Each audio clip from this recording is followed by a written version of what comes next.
gitu. Kita memahami kenapa sih hati kita bermasalah.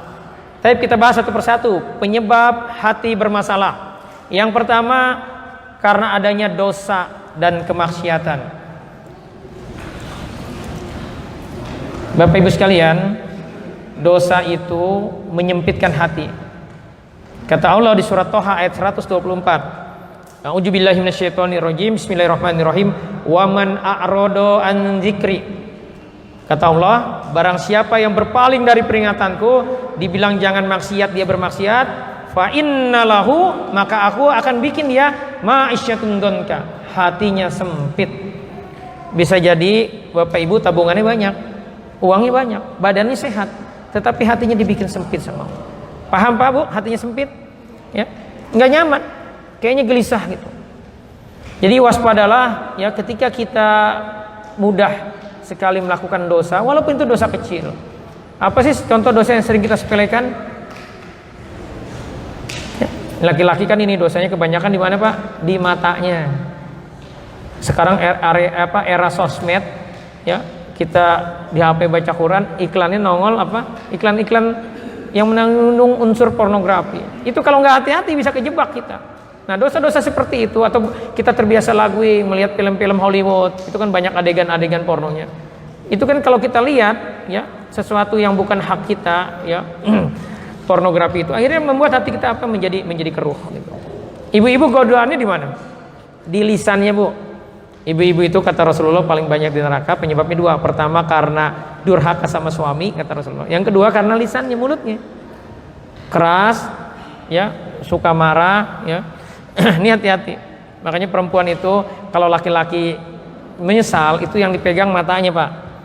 Kalau ibu-ibu yang dipegang apa? Kalau lagi sedih, lagi menyesal yang dipegang mulutnya. Kenapa? Karena itu tempat dosa terbanyak gitu. Jadi hati-hati dengan lisan kita. Ya, ibu-ibu ngajinya seminggu 3 kali, tapi setiap pulang ngaji atau ini orang kampung saya dulu, ya nyari kutunya baru dapat atu, tapi orang CRT udah habis diomongin gitu. Ya, itu adalah dosa lisan kita. Ya. Menggibah, ya. Hati-hati, itu bisa membuat hati kita menjadi keras, ya. Jadi penyebab pertama adalah dosa dan kemaksiatan. Yang kedua karena hati kurang bersyukur. Jadi hati-hati kita kalau kita senantiasa ngeluh, senantiasa merasa kurang, ini tanda hati kita lagi bermasalah. Jadi nggak puas, hati kita itu nggak merasa cukup. Gitu. Nah, tetapi syukur di sini harus dipahami bahwa syukur di sini adalah maksudnya taat. Jadi udah dikasih kehidupan, dikasih kesempatan hidup, tetap aja males dalam hal ibadah. Tetap aja dia tidak mau mengevaluasi dirinya. Bapak Ibu sekalian, ini sekarang kita hidup di hari terbaik sepanjang tahun, di 10 hari awal Zulhijjah. Karena itu pastikan kita manfaatkan ini, perbanyak sedekah, perbanyak tilawah, perbanyak zikir, perbanyak melakukan kebaikan. Ini kan qadarullah sekarang ini kan anak-anak lagi ngumpul ya, yang di pesantren pulang segala macam. Nikmatin itu kesempatan bersama anak-anak, kesempatan bersama keluarga. Bapak kalau punya duit Pak, ini kesempatan sedekah terbaik buat istri, beliin baju baru, ajak jalan-jalan. Gitu. Tapi uangnya terbatas, ya udah diatur. Tetapi ini kesempatan 10 hari terbaik. Bahkan kalau yang punya uang lebih, ya berkurban. Kita berkurban sapi ya atau domba karena ini kesempatan amal dilipat gandakan, pahala dilipat gandakan. Ya. Nah, orang-orang yang kurang bersyukur, kurang meningkatkan ketakwaan, membalas kebaikan Allah dengan ketaatan kepada Allah, dia kurang, maka siap-siap aja hatinya akan bermasalah. Yang ketiga, banyak keinginan. Ya, atau banyak menuntut. Ini kalau kita seperti ini bisa dipastikan akan selalu gelisah. Ya, karena kenapa? Karena otaknya selalu berpikir pengen punya ini, pengen punya itu, padahal kemampuannya terbatas. Gitu. Jadi banyak keinginannya, ya, banyak menuntutnya. Ya. Terus yang keempat adalah hubud dunia, cinta dunia.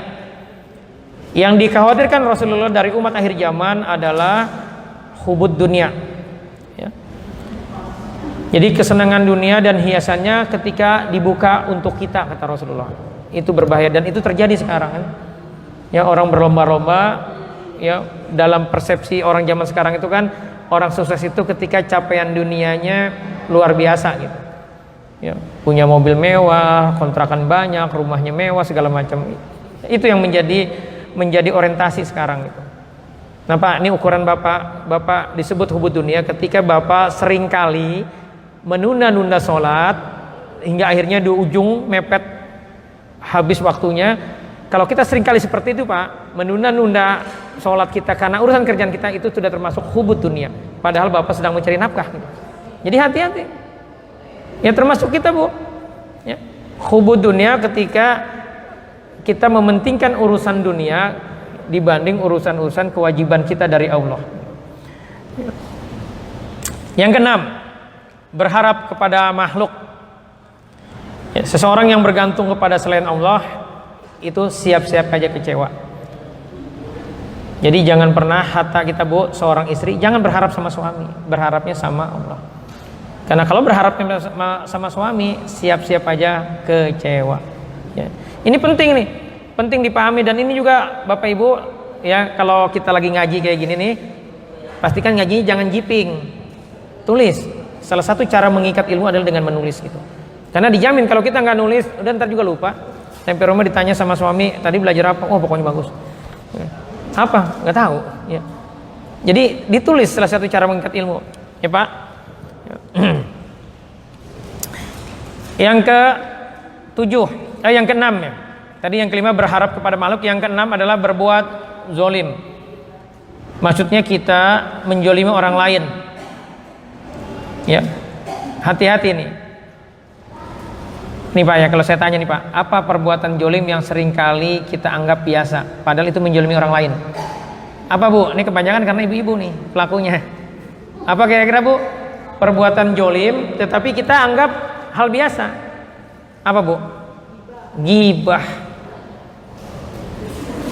Gibah itu gosip kan, kalau bahasa sekarangnya dikerenin gitu, digosok makin sip. Padahal kita lagi jolimin orang lain. Gibah itu menjolimi orang lain. Dan Bapak Ibu tahu Pak, ketika kita melakukan gibah, pahala kita langsung Allah transfer kepada orang yang kita gibahi. Itu Pak, ini bahaya banget. Udah amalnya dikit, yang dikit itu diberikan kepada orang lain gara-gara kita senang gibah. Orang yang senang gibah itu menjolimi orang lain, hatinya pasti gelisah. Coba Bapak Ibu evaluasi aja, survei aja. Kita punya teman tetangga yang senang gibah, senang gosip, lihat kehidupannya itu, lihat perilakunya, itu pasti akan gelisah. Ya, jadi siap-siap hati kita bermasalah kalau kita sering membuat kejoliman.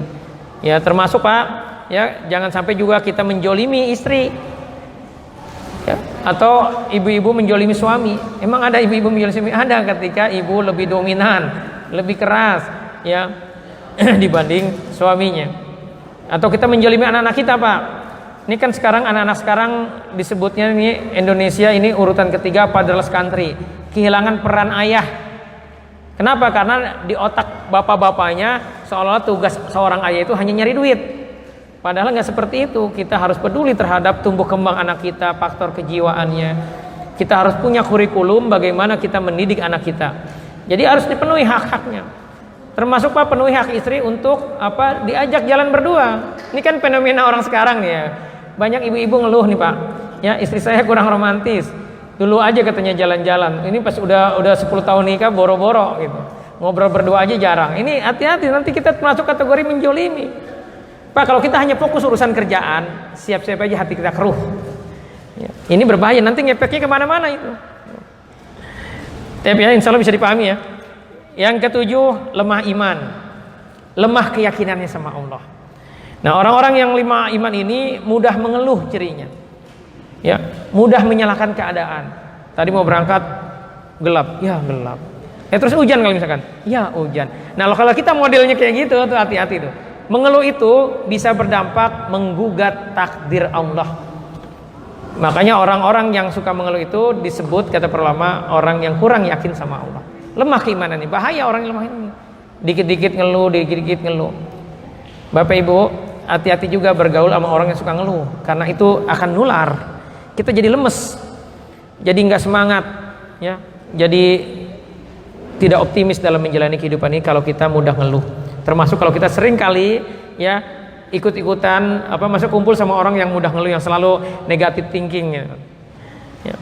Yang kedelapan, penyebab hati bermasalah adalah malas berzikir. Bapak Ibu, ya. Ciri orang yang kurang yakin sama Allah, hatinya bermasalah itu dia tidak maksimal dalam ketaatan. Kita itu punya kewajiban dari Allah, faskurullaha dzikron katsira, fasabihu bukrotau wa asila. Kita diminta berzikir kepada Allah kapan? Pagi dan petang. Jadi biasakan nih, kalau Bapak Ibu pengen tenang hatinya, jangan biasakan pagi-pagi habis sholat subuh sibuk buka WA, sibuk buka IG, buka FB. Itu siap-siap aja kalau kita berlaku seperti itu, siap-siap aja hari itu kita akan kebingungan, nggak bisa maksimal, nggak bisa fokus. Tetapi biasakan kita sibuk dengan zikrullah, penuhi hak Allah di waktu pagi dan petang dengan apa? Dengan berzikir. Jadi harus menjadi habit, menjadi kebiasaan bahwa kita harus berzikir pagi dan petang. Karena itu kebutuhan kita dan itu adalah baju pelindung kita dari apa? Dari gangguan setan. Ya kata Rasulullah, membaca 3 qul aja. 3 qul itu Al-Ikhlas, Al-Falaq, An-Nas, itu sudah mencukupi kita ya untuk terbebas dari gangguan setan gitu. Jadi pastikan setiap pagi dan petang kita berzikir. Jangan malas gitu. Pastikan setiap hari kita tilawah. Kalau kita sudah malas, nah ini tanda hati kita bermasalah. Jangan-jangan nih Pak, Bu, ada maksiat yang sering kita lakukan, atau ada maksiat yang kita lakukan setiap hari, sehingga akhirnya kita berat untuk baca Quran, berat untuk berzikir. Karena hati itu kalau sudah diisi kemaksiatan, dia berat ya untuk dipakai zikrullah. Ya, bisa dipahami 8 poin ini.